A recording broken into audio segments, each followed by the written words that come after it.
I need to confess something before we get started. I'm American. I think hereditary monarchy is absurd on its face. The idea that someone deserves power, wealth, and global attention because they emerged from the correct uterus strikes me as self-evidently ridiculous. And yet, I cannot stop watching this stuff. The documentaries, the biographies, the scandals, the endless fascination with people whose only qualification for historical significance is an accident of birth. I mention this because the tension is the point. I'm going to prosecute Queen Victoria using her own words, and I want you to understand I have no royalist sentimentality to overcome. What follows comes from a place of genuine bewilderment that anyone, even Victorians, ever considered this woman anything other than a cautionary tale about what happens when you give unlimited resources and zero accountability to someone with the emotional range of a particularly resentful houseplant. But here's the thing. This prosecution has a frame, and I need you to understand where we're heading so the journey makes sense. Somewhere in Britain today, there are people walking around who might be Queen Victoria's descendants through a line the history books don't acknowledge. They've tried to prove it with DNA testing. They were told no, twice. After the second denial, the Leopold family was informed they would not be permitted to try again. Case closed. Not because the evidence was lacking, not because the science was uncertain, but because the answer might be too inconvenient for an institution that has survived for centuries on carefully curated mythology. The Princess Louise paternity mystery, the question of whether Victoria's fourth daughter secretly gave birth to an illegitimate child in 1867, could be resolved tomorrow. The technology is routine now, inexpensive, scientifically unambiguous.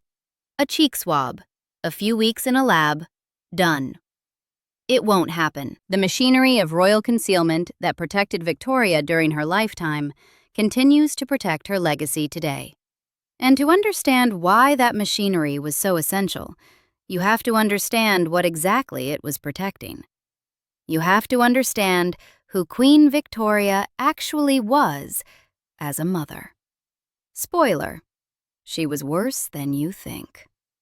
Alexandrina Victoria became Queen of the United Kingdom on June 20th, 1837, at the age of 18. She married Prince Albert of Saxe-Coburg and Gotha on February 10, 1840. Within 9 months, Victoria was pregnant with her first child. Over the next 17 years, she would give birth 9 times, 4 sons and 5 daughters, who would eventually spread Victoria's bloodline throughout the royal houses of Europe. Victoria hated every moment of it. Not in the way modern mothers sometimes joke about the indignities of pregnancy, the swollen ankles and the heartburn, and the general unfairness of biology. Victoria expressed revulsion, repeatedly, in writing to multiple correspondents over decades. She described pregnancy as the shadow side of marriage.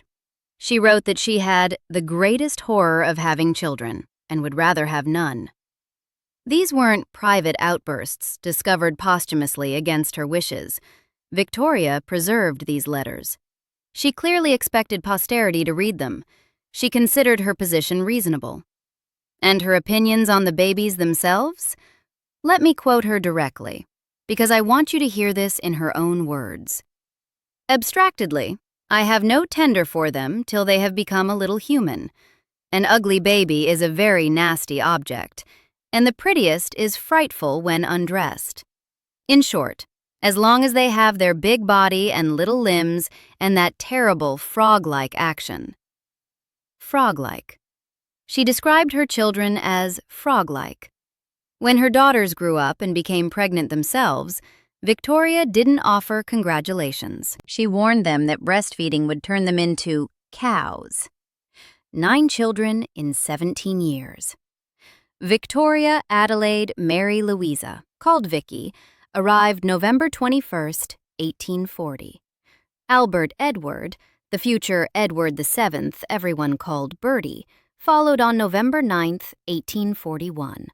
Then Alice in 1843, Alfred in 1844, Helena in 1846, Louise in 1848, Arthur in 1850, Leopold in 1853, and finally Beatrice in 1857.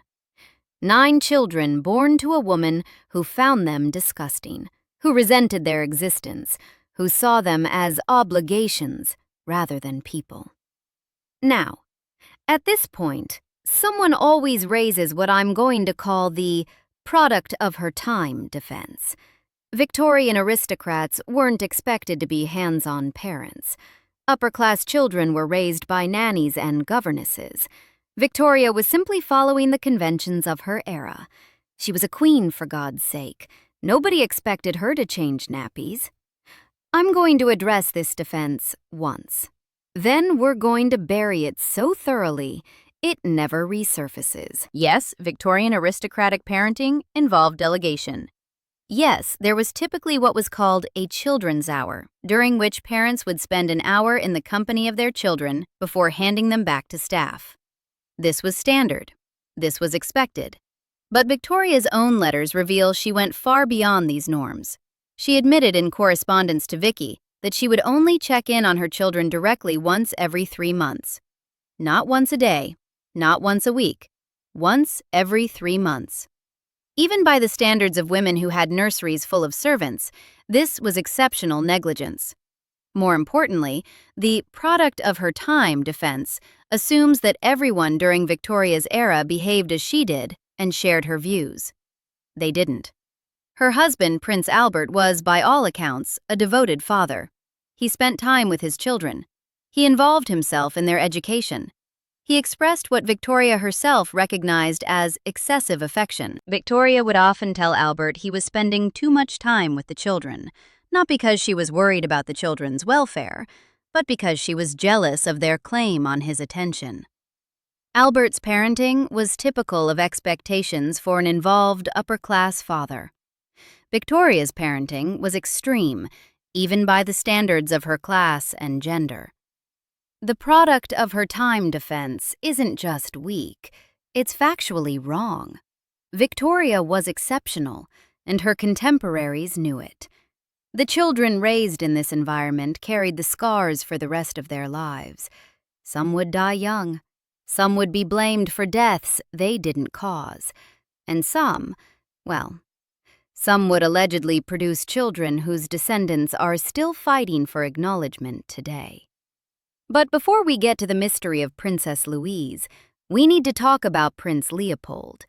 Leopold entered the world on April 7th, 1853, the 8th of Victoria's 9 children and her youngest son. His birth made medical history because Dr. James Snow administered chloroform to Victoria during delivery.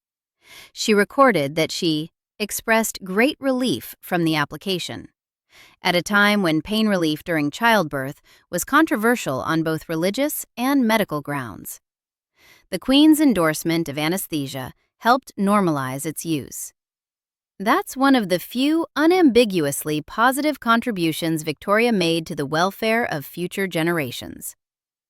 What happened to Leopold afterward was considerably less benign. Leopold was born with hemophilia, a blood clotting disorder. Victoria herself carried it and passed it to at least 2 of her daughters, Princess Alice and Princess Beatrice, who in turn spread it throughout the royal houses of Europe with devastating consequences. The Romanovs would eventually discover just how devastating when Tsarevich Alexei inherited the condition and his mother's desperate attempts to save him helped bring down the Russian monarchy. But Leopold didn't live to see any of that. In his case, hemophilia meant that any injury, any bruise, any bump could cascade into internal bleeding that his body couldn't stop.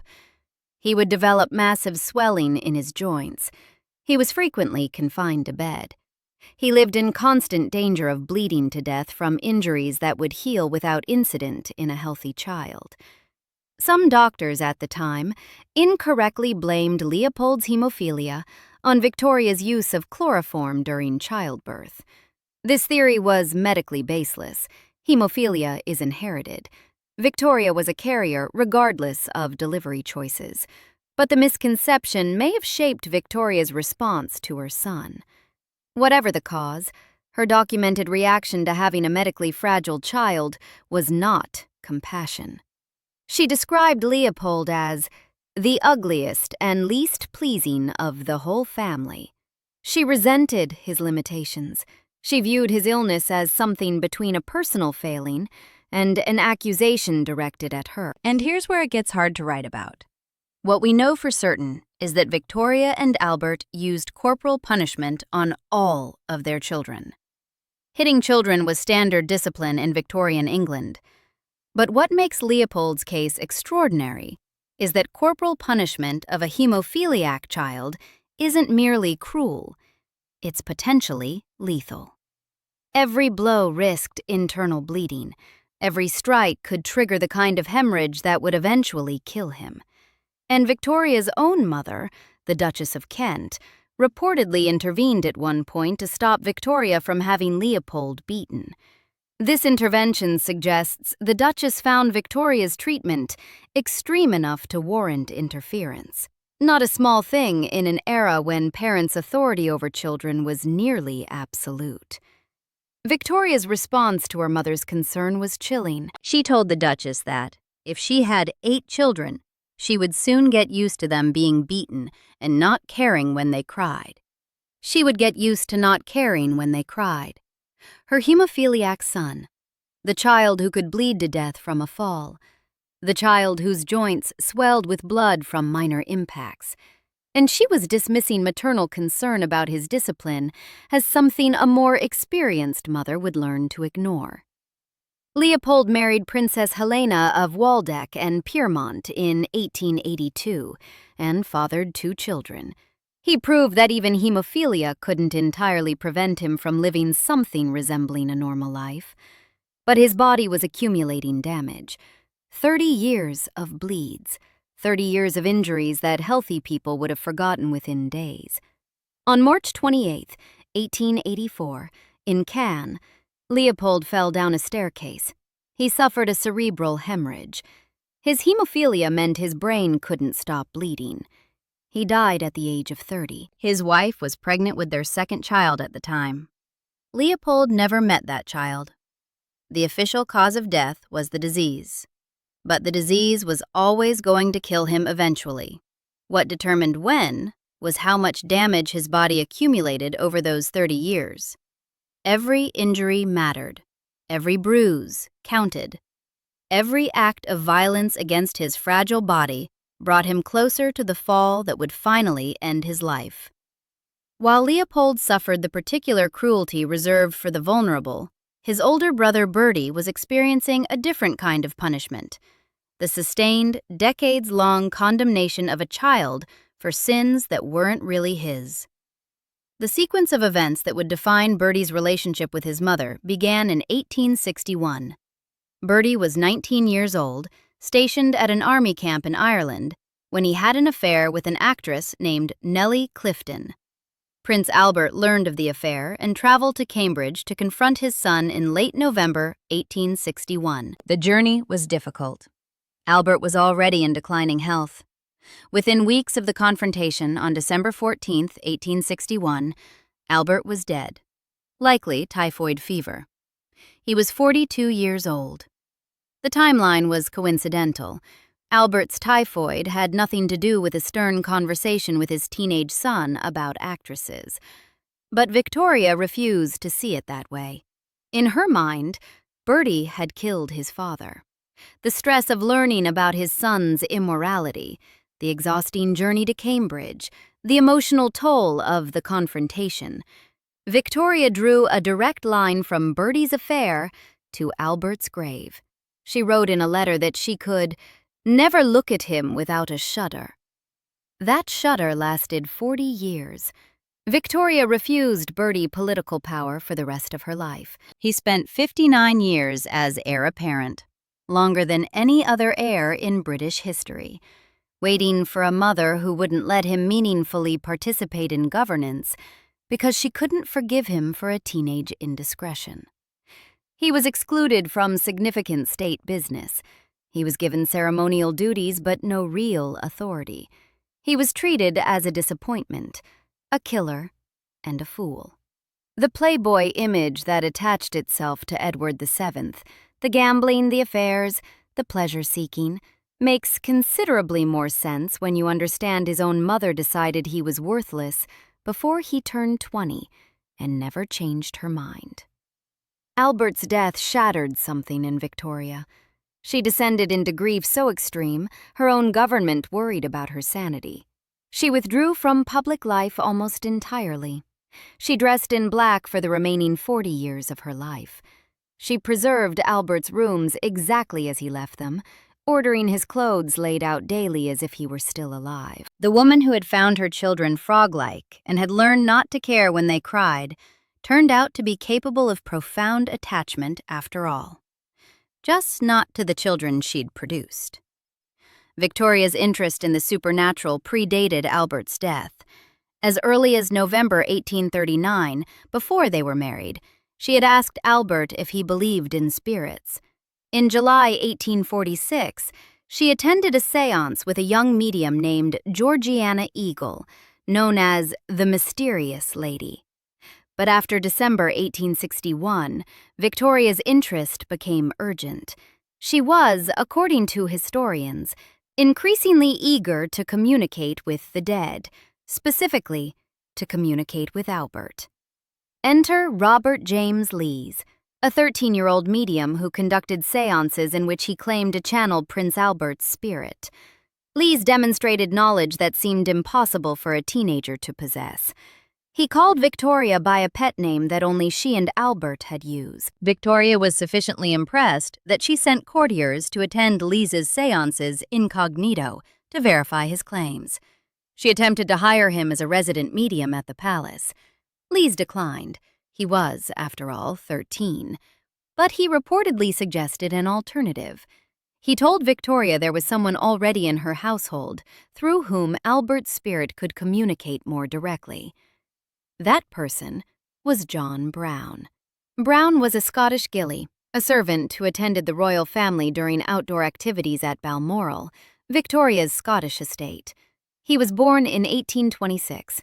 After Albert's death, Brown became Victoria's constant companion, her closest confidant, and the subject of endless scandal. The public called her Mrs. Brown. Her children despised him. The nature of their relationship, whether romantic, spiritual, or some combination that defies easy categorization, has been debated for over a century. What we know, from sources that survived the purges Victoria's children would later conduct, is that Victoria believed she could communicate with Albert through John Brown. She described Brown as my best and truest friend. The two would sit in the Blue Room at Windsor Castle, the room where Albert had died, and Victoria would hear what she described as the angelic voice of Prince Albert. As for Brown's appearance, since it becomes relevant to certain theories, historical photographs show a broad-shouldered man with a full beard, features that, depending on whom you ask, suggest either rugged Scottish handsomeness or something considerably less appealing. I'll call him a hunk and wait for the arguments in the comments. It was during this period of widowhood, spiritualism, and increasing reliance on Brown that something else appears to have happened within the royal household, something that would require the full machinery of royal concealment to bury. Princess Louise, Victoria's fourth daughter, was 18 years old in 1866.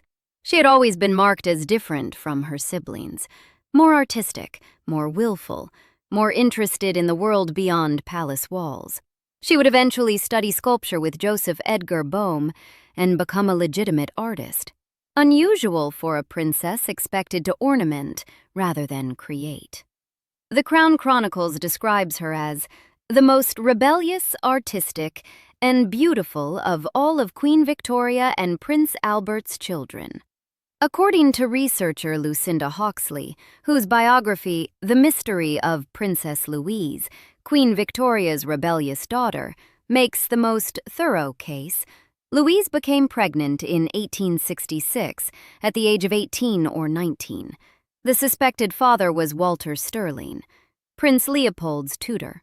Sterling was conveniently dismissed from royal service around the time the pregnancy would have become undeniable. In late December 1867, a baby boy was adopted by Frederick Locock. Frederick's father was Sir Charles Locock, who happened to be Queen Victoria's personal obstetrician. The boy was named Henry Frederick Leicester Locock. No birth certificate for Henry has ever been found in public records. His biological parents are not documented anywhere. The choice of adoptive family is either the most suspicious coincidence in royal history, or exactly what you'd expect if you were trying to place an inconvenient royal baby with people who understood the importance of discretion. Hawksley acknowledges she cannot prove this assertion with documentation. The proof would require DNA testing.